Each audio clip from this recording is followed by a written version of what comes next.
District to order. Let the record show that a quorum of board members is present, that this meeting has been duly called, and notice of this meeting has been posted in accordance with the Texas Open Meetings Act, Texas Government Code, Chapter 551. There are no open forum. Nobody going to speak in open forum tonight. The board does encourage comments from our citizens, but we do not have any tonight. So we're going to move on to looks like our TRE presentation by Superintendent Murray. Thanks, James. We didn't have public forum. We were going to leave this up to that. We're going to slide this on. Do it from here. If that's okay with y'all. Well, folks, we know we've gone over this, but we've had some changes, and we've also had some folks come and go for different trips and whatnot. But we have full complement of our board members. We appreciate everybody being here tonight. And we are going to go through the presentation again. So I'd ask you to, it's your choice. You can look on the monitor in front of you, or you can turn and look at the bigger screen. And any questions you might have. We also appreciate the fact that we have Tom Ayler here, our architect, who's helped us all the way through the facility planning process. Tom is in the back. Wave your back, Tom. There you go. We also have a representative from our new financial advisor from HSE. Yes, Olivia Garmoshka, HSE. That's all I have. Pleasure working with the district, and we served as underwriter on the 2012-2013 A&D bonds. I did work on those. Now we're here working with the district. We cover several school districts in the Houston area. And looking forward to working with Bastrop ISD election experience. And it's myself and Ryan O'Hara. He's actually on vacation, so I am here representing on behalf of both of us. And again, as always, either myself or Barry or anybody on the cabinet or administrative team, if you want to ask questions relative to the presentation. So without further ado, let's move forward. Again, many of you all have seen these before. We're going to go through this very quickly because most of our folks have seen this. But, and this has not changed. I probably will spend more time on maybe a slide that's changed or whatnot. This is just some data that, and again, folks, as you know, this is a presentation that I'll be going out with board members and with other folks doing probably countless times. I probably can't even count them right now, how many times we'll be doing this in the event that we get your vote tonight to go out to the bond, and the TRE will do as many presentations as we need to so folks can get the information. Obviously, we're very proud of this. We want to illustrate this for everybody. The strong financial management that we've had under Sandra's leadership in the business department and the folks that work with her, and then also the fact that we've been able to have improved ratings by our bond ratings and also our first rating, superior for the last 13 years. Just really good stuff, and I think that hopefully gives our folks a lot of confidence that we have taken care of the funds to this point and the tax dollars. We will definitely underscore this. I think it's very important. Debt management practices, including obviously refinance, just good debt management, good financial management. We have saved our taxpayers $29.5 million in debt payments over the last 5 years, and that is very significant. Also, and I think this is new, we didn't have this in the last slide, I don't believe last time we showed this. We wanted to also remind our folks that when we were able to, we did decrease their tax rate, and we were able to do that in 2 successive years, 13-14 and 14-15. 2 cents each year, and that's what brings us to our 40.1 that we have now, our 40 cents and fraction there. So obviously we talked about this the other time that we did this. Total tax rate has declined from 162.22 since the last bond election in 2007 to its current 144.1. Academic performance. Met state performance standards. I think we want to talk about this real quick. We had that in the original slide, and that was just a general, our district met performance standards, but as y'all well know, and we've announced, we got our new ratings from the state. Not only has the district met performance standards across the board when each and every campus in Bastrop ISD has met standard as far as TEA. Numerous distinctions in the past. We expect to get numerous distinctions sometime in September as well from TEA, and all the other things you see there. And again, folks, anytime you have a question, just stop me and we can elaborate on these. Now, this comes from our strategic design, which the board just approved for us at the regular board meeting. Strategic action plan, I should say, and we're very excited about that. This is just the 4 goals, and as y'all well know from looking at it the other night, there are belief statements and a mission statement, many things new to kind of chart the path for the next 5+ years for Bastrop ISD. Long-range facilities planning, referred to that. Tom helped us with that, and many of our folks from the community, our staff, our kids, we had a lot of help. So a cross-section of the community, including parents and employees, students, business leaders, and other interested citizens have been involved in the long-range facility planning process. They evaluate solutions in order to make a recommendation, obviously to us as the administrative team, and then in turn we'll make that recommendation ultimately tonight to you. Obviously, we continue to grow at a steady pace. We're not an extremely fast-paced growth school district. You know, I know a lot of people think we are fast growth. In fact, I talk about this all the time. You know, when people drive in and they're on 71 and they see all the commercial and retail development, they think we are a rapid growth school district. We are a steady pace school district. Y'all know from my experience prior to coming here, I know what rapid growth is. In my prior district, in the first 5 years I was there, we grew 21, 20, 19, 18, and 17% in those 5 years. So that's rapid growth. We have steady growth, but we also have needs, and we're going to talk about those. Buildings and infrastructure are aging. We know that, whether it be our roofs, whether it be our HVAC systems, things of that nature. These were all things the committee looked at. Student achievement needs. One of the things they looked at was reconfiguring our grade levels, and you'll see the recommendation is to look at a pre-K through 5 model for elementaries, a 6, 7, 8 middle school, which is a more traditional middle school model, and then 9 and 12 comprehensive high schools. And then obviously we talked about this quite a bit the other night.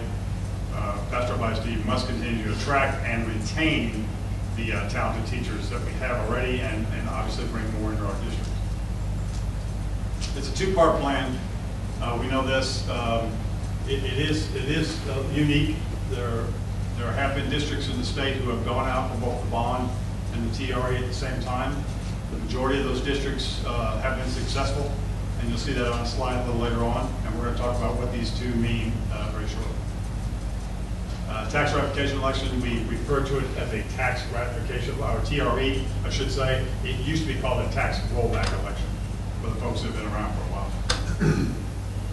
Historical perspective, our tax rate in 2005, 2006, everybody's tax rate max was $1.50 in the state of Texas. And then in 06, 07, the legislature established what they call a compressed tax rate, referred to as CTR.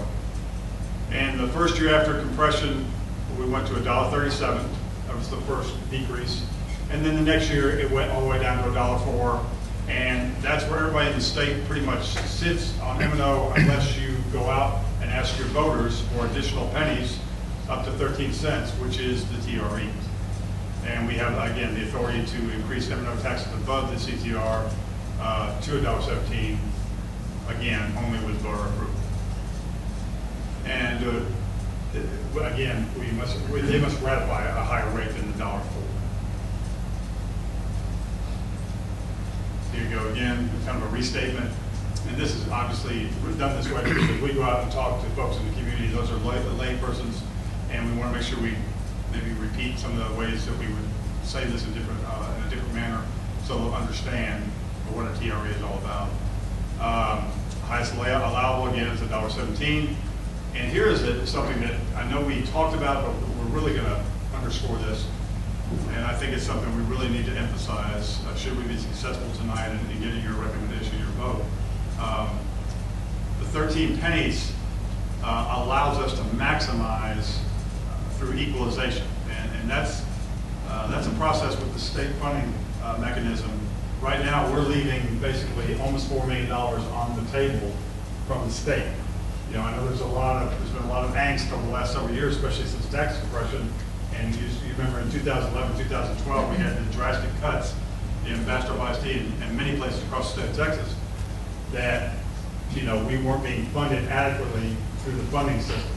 And we've just recently obviously had a court ruling on the Texas Supreme Court side saying that while they believe that the way we fund schools in the state of Texas is wrought with problems, it is minimally constitutional.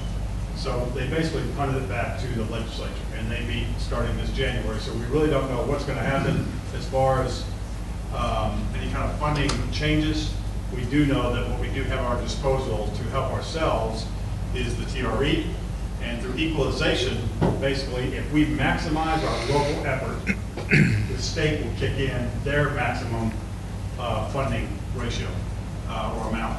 And right now, we are not maximizing our local effort. Obviously, the M&O, the TRE is not debt as the bond is. That's the distinction, and it addresses the operational instructional needs of our students and teachers identified by the long-range planning team. This again gives a better illustration. This is one of the newer slides about what I just said about equalization.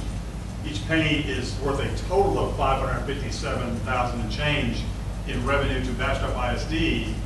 That's the total between the state share through equalization and the local share to equal $7.25 million additional annually for Bastrop ISD to use for maintenance and operations. Again, not debt, but this is for our operations through a DRE. We talked about this a second ago. It's something we talked about 3 or 4 times in the presentation because we feel like it's very important. And you'll see a graph here how we compare. Another little graph. Out of 16 surrounding competitors, you see the stats there.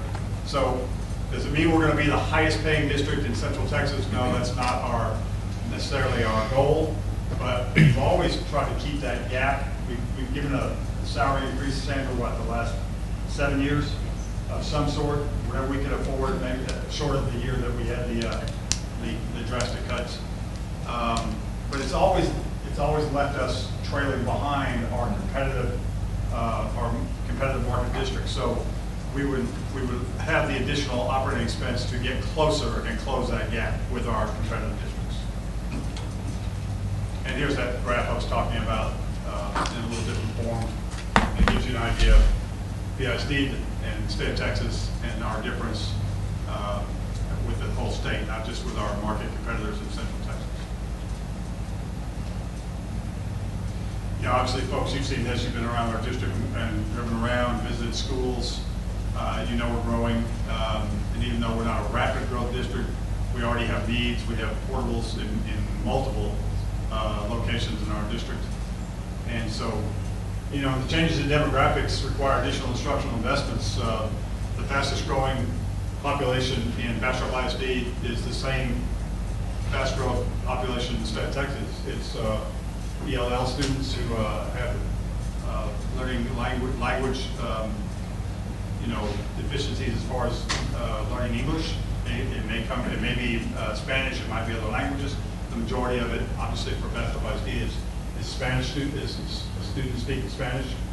But that involves additional programming, more time and effort, tutoring, things of that nature, that again, those operating expenses will allow us to use. But it is our fastest growing. I think the numbers, I know they changed over the last couple of years, but somewhere in the neighborhood of our ELL population, which would be a combination of bilingual and ESL, has grown close to 150% in the last 5 to 6 years. And you see, obviously, we talk about this quite a bit, especially when it comes to transportation. Transportation is one of the more costly things endeavors that we have in Bastrop ISD, because we are over 450 square miles. So we have 10,000 plus students spread out over those 15 campuses, and very spread out regionally over that 400 square miles. So transportation is a very costly venture. And enrollment projection is to be more than, and I think this is a very conservative projection. I know Tom and I talked about this. I know Tom agrees that this is a very conservative projection that will be 13,200 by 26, 27, or about 10 years from now. Safety and security, we talk about it all the time, that academics is obviously one of our #1 goals, but it falls second to our #1 priority, which is safety and security for our students and our staff. You've seen the changes that have come about over the last several years because of the board's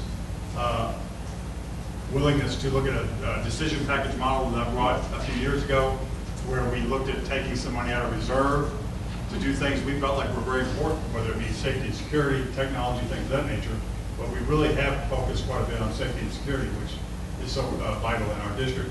It could be, you've seen the changes in vestibules as far as the entry into our schools. In fact, we have 2 new, I just saw them this morning as I went to all the campuses on our first day of school today. And both our middle schools have brand new entry vestibules with the electronic card reader, and we're glad those were done. And we've still got a few changes in some of our entries to a few campuses, but we pretty much have shored that up. But we've got additional cameras, and obviously the big thing for us, and we're so pleased with how this has gone after its first full year plus, and that's our police force under the leadership of Chief Yarborough and our officers, and it's just an outstanding job. It's just really been a good first year for us, and that's going to have to grow as our district grows. Then our obviously our need for safety and security changes are going to grow, and then obviously our expanded police force.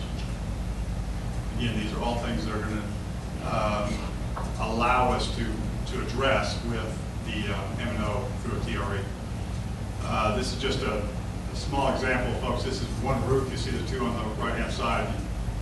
We have leaks pretty much in almost every one of our campuses because our roof systems are old. As I just said, our HVAC systems are old as well. And we put a little bit of money into those things each year. We just don't have the operating expense that we need in a growing district. And again, talking about the age of our buildings, and we would have that with that additional money for a TRE.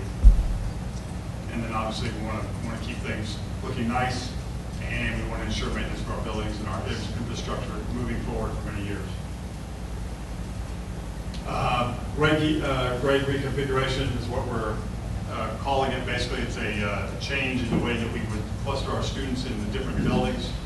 We talked about this earlier. Pre-K through 5 would be the new model, 6 through 8, and then 9, 12 in a reconfiguration model.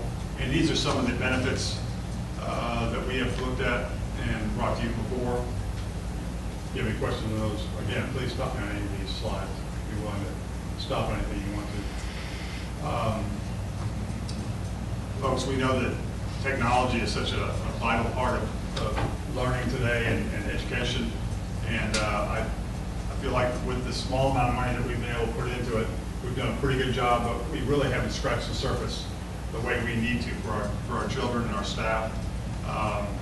So, you know, and again, you can't ever, just like with salaries, I'm not saying we want to be necessarily the leader in technological instruction, because it's hard to keep up with it because it changes so rapidly, but we definitely want to have the best that we can afford for our students and our staff when it comes to technology. TR results in Texas gives you an idea of kind of the historical basis here since TREs came about. And again, they came about after tax compression. Since 2007, you see that a pretty large number of districts have completed successful TREs. And then this gives you the rate in the last few years, 81 plus, 91 plus, and 82. And then last year, almost 94% of all TREs held throughout the state passed. Folks, one of the reasons you see the passing rates increasing so rapidly is what I talked about earlier, is because unfortunately we have to take care of this ourselves, because the state of Texas, through the legislative process, has not addressed school finance in the manner that they should have. I mean, let's just be very honest about it. And then the court, again, kicked it back to the legislature because they didn't want to deal with it. So the local districts and local taxpayers have said, if they're not going to take care of us, so to speak, at the legislative level, this is the one mechanism they've given us, and we need to take advantage of it. That's why you're seeing these passing rates so high when it comes to TREs. And you also see that some of our neighboring districts and area districts, and the list is a little bit longer, and this is just a short list, have had these funds for quite a few years. Elgin and Smithville have had it for over 5 years, Georgetown for 4, Otoe for 4, and San Marcos for over 2 years now. They've had that TRE additional M&O revenue at their disposal. Now we go to the bond election. The number that we have set forth would be right at $75 million, and we're going to talk about that. And obviously y'all know what a bond election is, so I won't go over that too much. Here's again some examples of the area districts that we know well that have had bond elections in recent years. There's a longer list, and some of them have, they had their last one kind of in the same time frame that we had ours, some 9 years ago. And I'm sure they're poised because obviously most Central Texas districts are growing. So I'm sure they're going to be poised to be looking at bond issues themselves. Smithville, in fact, is just called theirs, and they're going out for a $35 million. Interesting, Smithville's $35 million because of their size of their district, values, all those things. Their $35 million is almost equal in pennies to our total that we would be asking for in both the bond and the TRE. Very interesting when you're looking at a smaller district. They don't have it spread out as much as we would in our size district. So that's pretty interesting information there. Why is a bond necessary?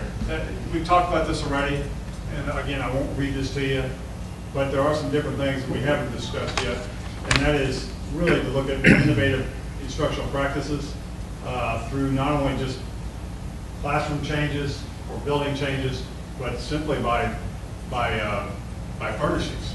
We're still using furnishings that have been used pretty much since the beginning of the industrial age. They're a little more comfortable because they're not hard wood and metal like they were when we went to school, but they are pretty much the same. Now, there have been some changes at some of our campuses. We have brought in a little more ergonomic furniture, but for the most part, we're using some really old stuff, folks. And when you look at that, and that's going to be better for our kids and our staff. Obviously, we want to enhance what is already a very strong career in technology, career pathway program. We already talked about the upkeep.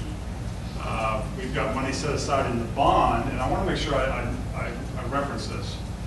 We've got money set aside in the bond initially to take care of some of our most pressing roofing fixes, HVAC systems, and things of that nature. I think the number, I know we're going to come to it in a second, you'll see it. But I go back to the TRE. The TRE, again, additional $7+ million to use annually. Instead of coming to the board and saying, can we have a decision package where we're going to take money out of reserves, out of our fund balance, we would have that operating expense on a yearly basis to look at a schedule to go work on some of these roofs and HVAC systems. It's not all going to be included in the bond. A lot of this maintenance and upkeep is going to be inherent in the TRE and the additional M&O that we would receive. Again, just to showing you how many portals we have in so many different locations. Y'all see them, you drive by them, you know them well. Proposed facilities upgrade. This is where you get into the plan itself on the bond. We talked about the reconfiguration, if you will. Conversion of Bastrop Intermediate to become, it should be, yes, possible. It most likely would be Mina Elementary. It kind of jumps up ahead because we haven't talked about what we're going to do with Mina, so we're probably need to change that for the next presentation.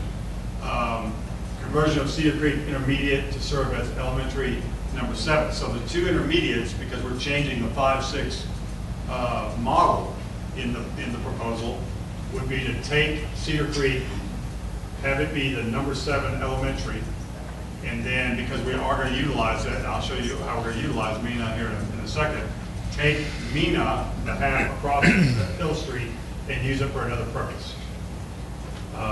And then we would need to replace Mina, so we have that elementary school, and I can't imagine that it would be named anything else.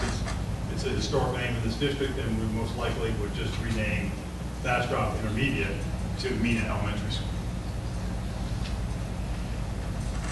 This is something we've talked about. I think this was, at the time, it was probably somebody's intent to be really kind of it'd be neat. They thought maybe outdoor learning possibilities for these two buildings, but at the intermediates, for the folks who have been there, you know, this has become kind of a maintenance nightmare for us.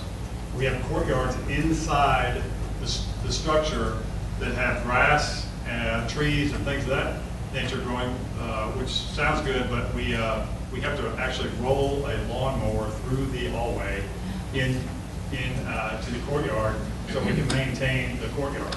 So we would like to make those more hardscaped, have some shade structures, still have some plants and some planter boxes and things of that nature, but that's part of the plan as well on those changes to the intermediate schools when they become elementaries. Expansion Bastrop Middle School, basically it's expansion of Bastrop Middle School and expansion of Cedar Creek Middle School, both of them, you see those two slides, to a capacity of 1,000. So those are obviously our two existing middle schools, and you'll see where we're going to come up with the plan for a middle school number 3 here in a second. And then middle school number 3, and again, because we have the need when we change to a 6, 7, 8 model, we need to have the need for a third middle school. And we know this is a standalone campus. Tom talked about this when he helped us with the presentation during the workshop, the board workshop. It's been a standalone campus in the past. It is now for Circa and Genesis, but it truly was when it was the 9th grade academy or 9th grade center for West Campus as it was going. It had a large number of 9th grade students in there when Bastrop was the only high school, and we had close to 2,500 students total at Bastrop High School. So it is a campus that's already set up to be a standalone campus with some renovations for science labs, things of that nature. So you see quite a bit of changes there. The yellow box would be the true new construction. That would be a competition gym to give us 2 gymnasiums at that middle school, because we have 2 gymnasiums at the other 2 middle schools, 1 competitive gym and 1 practice gym. Now, we talked about Mena and the conversion there. Across Hill Street, if you will, and Hill Street is something we've already talked about with the city planner and the folks at the city. They would like to kind of trade, if you will, for us. They have a quiet zone change they'd like to make over at Bastrop High School with the railroad crossing, and we're already working with them on that. And in turn, the city planning manager has said that they would be willing to go ahead and give us Hill Street. That's something that probably should have happened in this district many, many years ago, but we've just been living with the gate system. And but that would be very important for us to go ahead and get full control of what's called Hill Street now, and you'll see what we would want to do with that in a second. But across Hill Street, you've got the 2 structures that house many of our Mena classrooms. Those would be repurposed for Circa and Genesis, because as I said, we're going to make middle school number 3 in the building that Circa and Genesis occupy right now. And then come back across Hill Street, back towards us, where we are now. You've got the cafeteria. This is a perfect location for us to have a multi-purpose facility. You've got the gymnasium, which would become office space. Initially, just the first floor would be utilized and closed in and made into office space for service center. And then eventually would have a plan to possibly have a second floor, but that is not initially in this bond package. It would be later on down the road. But that's the way that the architect has designed it for us. And then you've got the cafeteria. The cafeteria is really a neat place for us. It's a very large room, and we would like to open up some doors, if you will, either lift up doors or accordion doors that would go out to that courtyard. Have this cafeteria be more of a cafe type of setting, where we would not only serve our students in Circa and Genesis, but also serve adults from Service Center, serve adults from the surrounding area and other schools at the breakfast or lunch hour. Instead of going to local restaurants, they might come over to our cafe over here. And it would also be another training ground for our culinary arts students from both the high schools. But you know, we're sitting in this boardroom now, folks. We don't have a big crowd tonight, but you know, we've had crowds before, especially when we have student recognition. We end up going over to the MENA cafeteria for those types of board meetings, or sometimes every once in a while we'll move out to Cedar Creek High School so we can be in the western zone. So that's really a great space for us to have a multi-purpose facility, and so we can hold board meetings in there, and we would do many things there. We would keep the stage where it is. We would just, again, retrofit and repurpose that entire space for a different purpose. And you'll see that courtyard is just, again, an architectural rendering, an idea. There would actually be some shade structures out there other than just trees. There would be some awnings and shade structures for our students to use and our adults who are going to be occupying, again, the Service Center and the Circa and Genesis buildings across Hill Street. Now you come back again, and we're talking about this office space. As you look up to the top there, there's proposed to use part of that for the technology space, which is now being occupied as part of the West Campus for Circa and Genesis. That the technology department's over there. We'd like to bring them back over here with us at the Service Center. Again, we'd also like to bring some of the special ed folks over so we could all work together in the same area. And so that's part of that conversion that we were talking about, the gymnasium there. Then you look at the hallway that comes out of our building here from between Service Center and MENA, and then those classrooms, and then up on top, some of the classrooms that would be repurposed for the technology. Expansion of Gateway, folks. I went out today along with all the other campuses. I saw the new classroom at Gateway. They're very pleased to have that new classroom out there, and I appreciate Jeff and the folks from GCA getting that done as quickly as they did. But they are growing in their capacity and their needs. As the district grows, all your programs need to grow, including your discipline alternative placement center. So it's long overdue, some changes and some improvements at Gateway, so that's part of this plan as well. And you'll see there the new classrooms, administrative area, and some of the renovations and rework the parking area. Expansion of Cedar Creek High School, we mentioned this the other day. It's certainly in the plan. The high school was designed with a 2,400 student core area, if you will, gymnasiums, cafeteria. The core areas were designed for that capacity, but the classroom capacity was designed initially for 1,500, and we're gonna probably surpass that or be right at it this year. So the quicker we can get something like this done, the better off we're going to be. But I will say that I think that this part of the plan would be one of the latter things that we would look at, because for reconfiguration, all those other things have to come into play pretty much at the same time. So it's that repurposing and those retrofits. So this would probably be a little later in the phase. We show you a couple pictures from this summer because it really underscores the next thing we want to talk about. In the back of the diagram that I showed you a second ago from West Camp, what I still call West Camp Circuit and Genesis building, that's where maintenance still is housed. And y'all know that. We have lots of maintenance trucks back there, both in the morning and then again in the evening, and then coming in and out all day long. And we have campus. We have school going on right next to it. And that's the way it was many years for when it was West Campus. But that's not the best situation for our kids and our staff. It's not safe, and it's not the best situation for the maintenance personnel. They need their space. We also need warehousing. This is what it looks like pretty much every day of the summer, because our hallway right out that door right there is basically our warehouse. We have no warehousing, so it comes in our hallway, and then we distribute it from our hallway here. So because of that, and again, the location may change, but out at Lover's Lane, where we have our transportation facility, the Gold Star runs for us, we would want to take and put a maintenance building out there with a warehouse, a receiving, if you will, receiving dock, and then also just make some improvements out there. There's also some money set aside, you'll see it when we put up the list here in a little bit, to take what we affectionately refer to as the hog pen out there and really repurpose it for its original intent. It was used as an ag facility many years ago, and then went away from that. But I've heard from our folks at both high schools, and I've heard from Les Hudson that they're having a hard time with our kids who want to raise animals, who don't live on a farm or a ranch, or have enough acreage to raise an animal at their home, there's no place for them to do that unless we get some of the generous people in our community to allow kids to keep animals at their ranch or farm or house. So we would like to repurpose the building called the hog pen that we've been using for maintenance and storage, and use that for ag.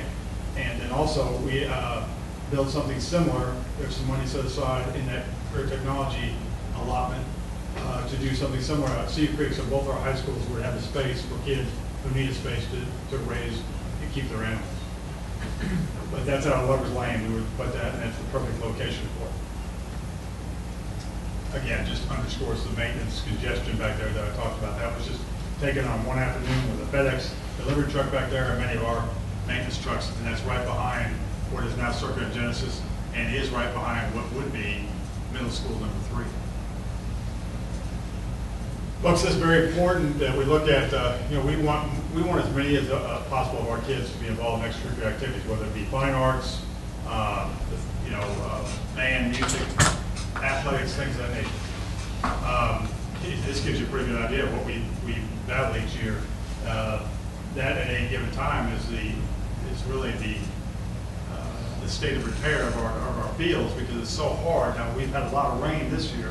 That's not normally the case. We usually have drought conditions, and we have a hard time keeping grass suitable to play on. So we end up not playing at the home site. We bring them over to the memorial, which is fine. But I know many times our coaches have said they would like to be able to play at the home site. So there is a plan. Part of the plan is to put artificial surface on the middle school field at Bastrop at Cedar Creek. And I'll show you in a second how middle school number 3 will be taken care of. And then also asphalt the track. Right now there's cinder. Cinder's a tough thing to run on. I mean, we all grew up running on it. If you ever fall on cinder, you'll remember. If you ever skin yourself up and you're wearing shorts and you fall on cinder. But we'd like to put asphalt, not the artificial surface that we have both at Earhart and Memorial, and again at Cedar Creek High School. Just a good asphalt striped surface, 6-lane practice track for our 2 middle schools there. So then when I talk about Earhart, there's Earhart aerial from above, would be to put an artificial surface on Earhart. The track is already a state-of-the-art track. It's already been redone. In fact, it was restriped by the contractor again just this past year. It's a beautiful track at Earhart, so the track does not have to be redone. We would just put artificial surface on the interior for both soccer and football to be practiced and played on there. And then across up top where you see that large field adjacent across the stands and the road and the parking lot back there behind Earhart, there would be a plan to put another artificial practice surface of about 80 yards in length at that location. The reason we need 2 of those is because, again, it's serving a 5A high school and will be serving a middle school. So we feel like we need that extra space over there as far as the artificial surface. So that would be the plan there for upgrading those athletic facilities for not only football and soccer, but also baseball, any other sport that would need to do that because of weather and other issues. Again, I already talked about the wear and tear on the grass. CTE programs, we talked about this. We've got strong ag, we've got strong culinary arts and health sciences. We want to bring additional ones. In fact, I was at back to school bash the other day, and we're looking up, and the technology department had the drone out there. Randy and his guys had the drone out there, and they were having a good time with it. They were doing some stuff with the green screen, and it made me think about some conferences I've gone to lately where we've talked about drone technology, curriculum we can bring in for our kids. We've talked about more programming for our kids, things of that nature. We need to bring more CTE pathways to our kids. We already have a very strong CTE program, but it needs to be stronger. Under technology, obviously our bandwidth is critical because we're growing, and we need to keep up with the bandwidth and have higher speeds, infrastructure support, obviously the racks and the servers, and more projectors in our classrooms. Along with, again, and I'll go back to the TRE, even though we're talking about the bond now, and I've said this before, folks, y'all know how I feel about putting 30-year money into 5-year technology. That's why there's nothing in our bond proposal here to say we want to buy a bunch of laptops or tablets with 30-year debt. I just don't think that's a prudent way to spend the taxpayers' dollars. But many districts do it, and they feel like that's justified.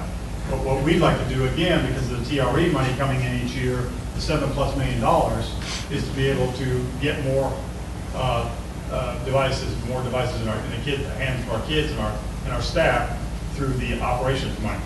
But this would be more infrastructure and things of that nature for technology. Things that have a longer shelf life, if you will.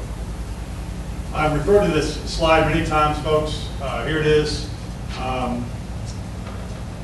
These numbers obviously are estimates. We got a lot of help from Mr. Ayler, our consultant with Stantec on this, and it's based on not only current, but what he feels like are future construction pricing issues. And again, they fluctuate. Sometimes they're a little bit of a lull. Right now, they're in an increase in the major areas of Austin, Dallas, and Houston.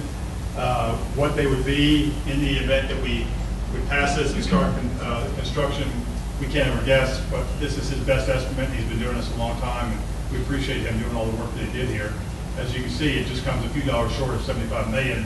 But as you see it, that's how it's broken down, pretty much everything that we've talked about in the presentation. So tax impact, real quick. This is at 20, I believe 20 school districts in our data, our analysis we've looked at, who have held a combination TRE and bond election. It looks like 12 have passed of the 20. We do know it's rather ambitious, but at this time, it's what we feel like we need to do. We feel like if we went out separately at this point, we might, obviously be successful or not in one and possibly not the other. And we feel like they pretty much go hand in hand, and we need both of them. And I've tried to explain that as best I could in the slides prior. But that gives you an idea of some of the, across the state, some of the different places that have passed a combination. In fact, I just saw that San Antonio ISD, much larger district than ours, obviously, is just called for a $450 million bond project and the 13-penny TRE election. Again, they're doing a combination election in November as well. This gives you a chart illustration of what we talked about a little earlier as far as the tax impact, tax rate. Currently at the $1.04 in M&O, the 40 cents plus in INS for $1.44 total rate. You see the change there with the 17 cents, almost 4 of the bond program and the 13 of TRE to come up to a 161. This something we always want to show when we look at these types of issues is what it's going to actually cost folks. Obviously, there's different variances. We just did it with a lower amount of $75,000. We could certainly go lower than that. We certainly have families that live in much lower price homes than those. 100 in our average home in Bastrop ISD currently is 144 and change, and you see the impact there. And then 200 and 300,000, and obviously we go up from there. This is again the impact of the two combined, not one or the other. This is the two combined. And again, with the asterisk, it assumes that everybody has filed for their homestead exemption. So you see that the bond of $97 million, some 9 years ago, doubled the district's debt at that time. The tax rate increase of 21 cents. The bond being proposed this year of $75 million will increase the debt service by just under 4 cents.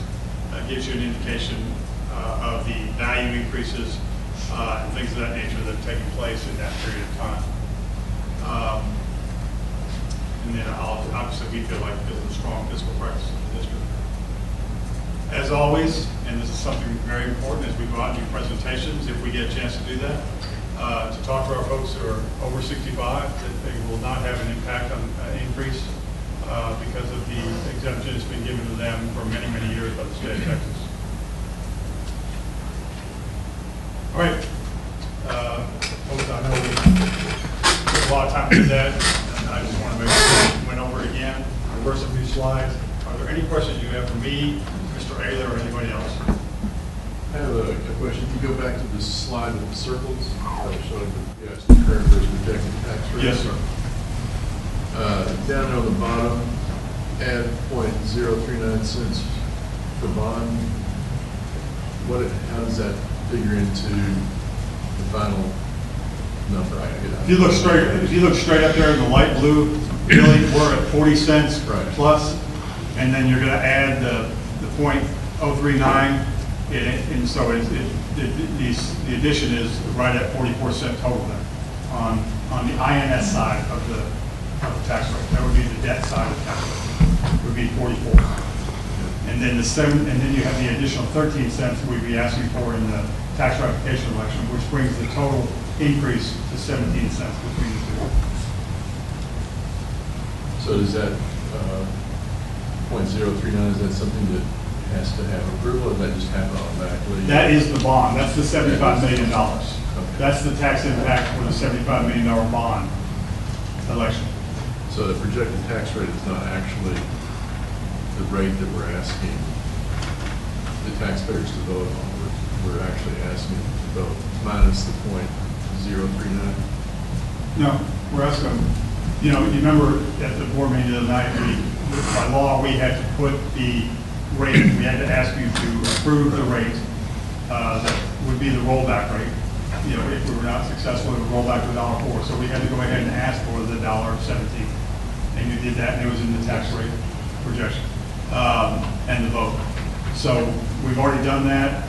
And now, obviously, if we were to pass the bond issue, then we would pass along the additional 3.9 cents.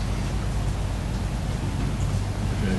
So Billy, when they go to the voting poll, there's going to be two separate questions. Right. One for the TRE and one for the... One for the TRE and one for the other. For an example, if we just pass the bond, it would be I'm just 4 trying to make cents. all the numbers. Yeah. Yes, sir. Yeah, I want to make sure that we answer your question. Yeah, you did. I guess one question we had, President Allen, if you look at the suggested motion language on here, adopt the tax rate proposals for 1.571. Should that be 1.610 or? You want to refer to that? Yeah. It would be 157, and if the, So if that's the bond is separately. selected, Yeah, you have to. approved, then we have to 3.9 cents to that to become the 161. The Okay. voters don't have to approve the bond, and then. So when they approve the 75. bond, that Yes, adds sir. automatically adds that point. That's Yeah, the what- 157 billing came out because, as we said the other night, we're required by law to put the additional 13 in, as, and again, if it doesn't pass, if it's approved tonight and it doesn't pass, then we go back for $1.04 on the M&O. Yeah, I just was trying to clarify that point. Yes, I can understand when you see a 157, it looks a little strange. It's different from what you see up here. But that's the way the bond council has told us we had to write it. Thank you. Yes, sir. What if one passes and the other doesn't? So what if the 75 million passes, but we don't have the maintenance and operations? Well, obviously if it passes, we will move forward. We'll have to be very measured in pretty much everything we do. Matt, I'm just be really honest with you. But if the voters say they want you to build these buildings or retrofit these buildings and repurpose and reconfigure, then we'll do that as best we can. I would say that probably at some point we would have to come back and ask for the TRE, because that's why we're asking for them together, because we really don't feel like we can move forward and retrofit, reconfigure, build extensions on the schools like the high school and other campuses without additional upkeep. And obviously, then we talked about the fact that we want to be competitive with our teacher salaries and everything else. So yes, we understand that when you put two out there together, one could pass and one's not. But there's no way to combine. By law, you can't do that. You have to do them separate. Because the folks have to have a choice between the two. Folks, any other questions? I know you've seen a lot of this already, but I want to make sure we get every chance to ask any question, answer any question you have before we give the recommendation.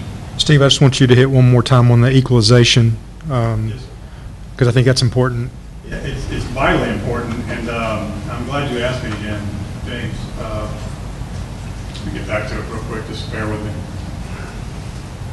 'Cause I think it's something that, again, and I don't expect people that don't work in this field to understand this. I've worked in the field for 36 years, and I don't understand Texas school finance most of the time. It's very convoluted. But what James is referring to is that equalization is something I talked about pretty earlier, but I have to go back. But it's critical. Okay, here we go. And this is the way I've termed it, this is the best way I've always explained it for the years I've been doing this. The state says to Bastrop ISD or any other district in the state, if you don't maximize your local effort to get your own revenue, if you don't maximize it, take it to the highest level you can, we're not going to equalize and give you the max that we can give you. So that's where the equalization comes. We have to do our max effort locally, and they'll give us the max money that the state allows. Right now, as I said earlier, that almost $4 million, well, it's actually more than that. I'm sorry, almost $3 million, I should say. Almost $3 million is sitting on the table. We can't use it. And I think that's one of the things, should we be successful tonight and we move forward and we do these presentations, I want to make sure that people understand that, you know, there's money that the state has available for us, but we can't use it unless we maximize our local efforts. So I hope, hopefully that underscores what you asked. Yep. You know, I'm glad you did, because that is very important. And you know, when you think about our budget, and then you think about an additional $7.25 million per year for operating expense, that's extremely significant. It truly is. It basically could change the complexion of this school district. I think one thing's important to add too is about the Robin Hood districts, and that we're not considered a Robin Hood district. No, sir. So that any pennies that we get, they're ours. We don't have to give any percentage of those back. Great point. And there's some surrounding districts that don't go after TREs because they do have to give a percentage of those back. Great point. For the recapture districts, some of them will go out because they just want to get as many pennies as they can. But the problem is that they go out for their 13 pennies, and I can't remember if it was Lake Travis or one of the more affluent districts I saw was going out for a TRE, but they know full well that they're going to get more than half of the money that they get, they're going to get back to the state. Austin ISD this coming year will give $450 million back to the state. Now, that's what's so crazy about our system right now. And I'm not saying I have the fix for it, neither did obviously the courts. But there's something seriously wrong when you have a district that has the population that Austin ISD does, and yet they have to give $450 million back to the state.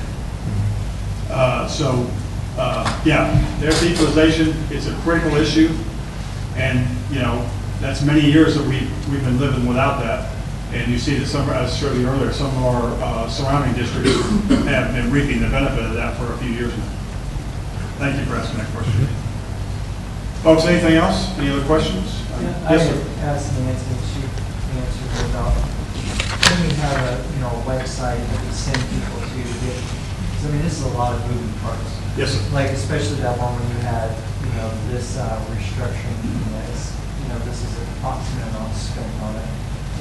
Details for Yes, people sir. to see this information. Yeah, what we're going to do, Matt, in the event, again, that we are successful, after our recommendation to the board tonight, we already have ready to go. We've already set up, not only this presentation will be on the web for everybody to see, we'll also have FAQs. We've been populating our FAQs for the last few weeks, knowing that questions are already asked, the questions are coming in each time we do a presentation like this. Each time we go out and do a presentation, we might have new questions that are asked, and we'll add that to the FAQ, that frequently asked question. We'll have that. We'll have everything that we can think of. We'll put it out there on the website, and then obviously I'll be going out with my friends from the board. I'll be going out and doing as many presentations as we need to. But you're right. In fact, Jolene asked that question the other day at a chamber board meeting. She said, Steve, in the event that we're successful, are there FAQs? And I said, we're already ready with those.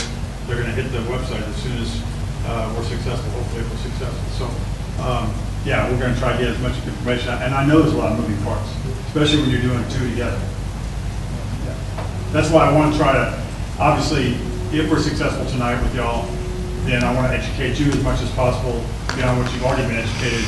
So as you go out and explain this, you'll be up to date on it. I think one thing that would help me on that a little bit would be on that line item where you show the amounts per Yes, sir. campus. The one that, that kind of sticks out there is the repurposing of Cirque and Genesis to middle school at that $12 million level. Yes, sir. And just kind of breaking that down as to how much of that is going to be actually putting into like the science labs, bring those up to date. Yes, sir. As compared to the gymnasium, which was the Yeah, and that's so I don't know, Tom, you know the breakout over the top of your head on the new gymnasium at the third middle school? I don't know the number off the top of my head, but it's all broken out in the spreadsheet. Yeah, but I mean, it's a sizable portion of that. I would think it would. Of that 11 million now. It would be nice to be able to. Because it's brand new construction, obviously. Yeah, Billy, I understand. This is obviously for presentation purposes, and also, and I think it really bears mentioning when you say that, Billy. If you look at the note to the left, we know that these are estimates. Tom did a great job for us, did the best he could. But we need the flexibility that as we come in and say the pricing on one of those projects is really good with a contractor, again, in the event that we're successful, that we're able to use that where we're short on some of the other projects. The thing that we will make sure, that that's what we're telling over here in the note, is that only will be used on this list of projects. We're not going to go off and use it on something that we haven't talked about. But it can be used within this list of projects. I think that would be good if you're preparing facts to cover that. Okay. Clearly, because there's people that understand 3 million on every campus. But They see they see that big number, I understand. that's where people see it, is the numbers. Yes, sir. Yes, sir. And yeah. And so when I go out and do presentations, and our team helps, then we'll have that extra, that specifics for, The level. Yeah. Yeah, you don't need it for. Anything else? Okay. Thanks, folks. Appreciate the patience. James, I'd just like to know, Mr. Murray, thank you very much for presenting that to us, and we'll thank your team for putting it together, and the community people who served on the committee, the teachers and the parents. And I know this is something that's really been weighing on the hearts and minds of the board here about calling a bond election, and it's a very serious matter, and I think that the community should definitely know that. Also feel that it's this board's responsibility to take care of the taxpayers' facilities, also provide learning environments and competitive salaries for teachers as well. And I have watched over the years, only been on the board for 4 years, but many years before that, I have watched this administration really work hard, streamline things, cut where cuts need to be made. A lot of times they weren't very popular, but I'm not sure that there's any more cutting we can do. And so those are all things that I know that I've taken into consideration. So thank y'all for y'all's hard work. You're welcome. Thank you. Well said. I do think that as we go forward, we understand that the bond portion of this thing was put together by, like Ashley said, administrators, teachers, actually business owners, 2 board members that sit on that committee. So there's a lot of work that started on this thing months ago. When did we start that, Steve? Yeah, we started almost a year ago, and then also I want to make sure people understand that we got a broader impact, opinion impact by going. We did our bond survey. We had some, I don't know how many respondents. We have over 300 respondents or something like that to our bond survey that we did. So we had that information to glean as well in making some of these decisions. What we will do tonight is we have to take them. There will be separate items.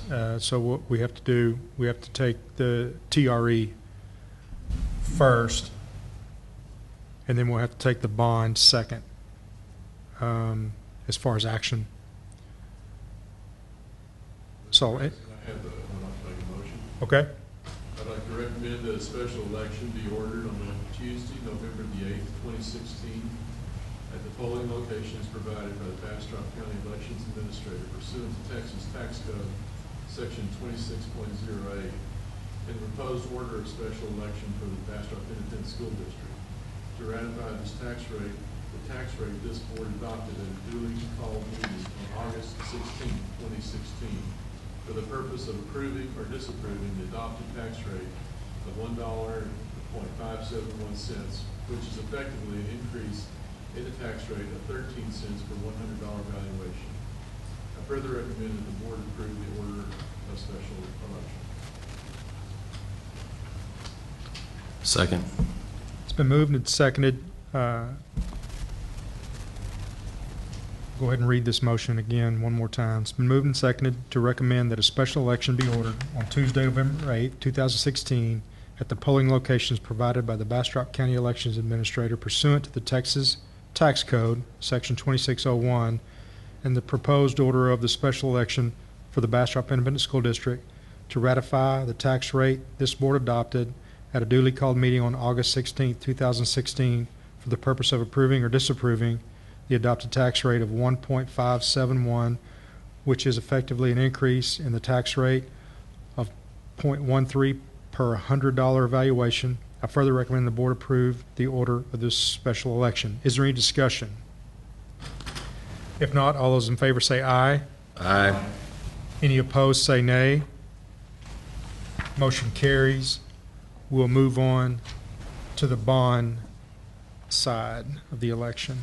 Mr. President, I'd like to make a motion that the board adopt the resolution ordering the board election to be held in Bastrop Independent School District, making provision for the conduct of the election and resolving other matters incident and related to such election.